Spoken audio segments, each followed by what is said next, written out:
Adhabu inazidi kuandama timu ya Simba Sports Club. Mchezo wao wa pili wanapoteza kwenye michuano ya klabu bingwa barani Afrika wakiwa ugenini dhidi ya Stade Malien pale nchini Mali. Mchezo ulikuwa ni wa kasi, kila mmoja akijaribu kutafuta goli la mapema. Bahati nzuri kwa timu ya Stade Malien, waliweza kupata nafasi nzuri kuzitumia kipindi cha kwanza na kuweza kuondoka na ushindi wa mabao mawili ambayo yameweza kuwasaidia kuondoka na alama tatu muhimu wakiwa nyumbani. Mnyama anamaliza dakika 90 akiwa pungufu mara baada ya mchezaji wao Kante kuweza kupata kadi nyekundu kwa kumzuia mchezaji wa timu ya Mali kwa timu ya Stade Malien asiweze kwenda kufunga bao, na yeye alikuwa beki wa mwisho kabisa na kusababisha apewe kadi nyekundu. Katika kipindi cha kwanza tuliweza kushuhudia mchezo ukiwa wa kasi, kila mmoja akimshambulia mwenzake. Kwenye dakika ya 16 tu ya mchezo, klabu ya Simba alikubali kuruhusu bao la mapema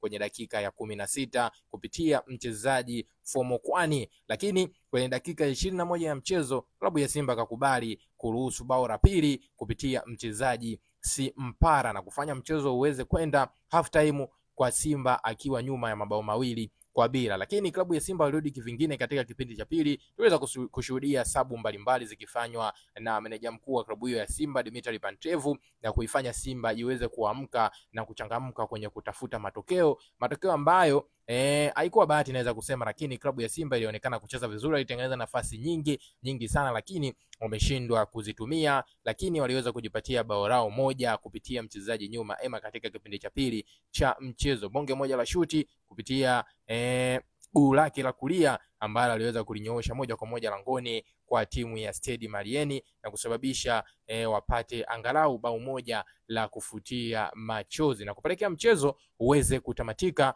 kwa mnyama kupasuka tena mechi ya pili kwa jumla ya mabao mawili kwa moja pale nchini Mali dhidi ya Stade Malien na kufanya ndoto zile za kuania angalau tiketi ya kwenda robo finali kuanza kufifia mdogo, maana klabu ya Simba inaburuza mkia pasipokuwa na alama yoyote katika kundi la D wakishikilia nafasi ya 4. Ni yapi maoni yako mwana michezo wangu? Njoo tuambie kupitia sehemu ya comment, bila kusahau kulike, kushare na kutufollow.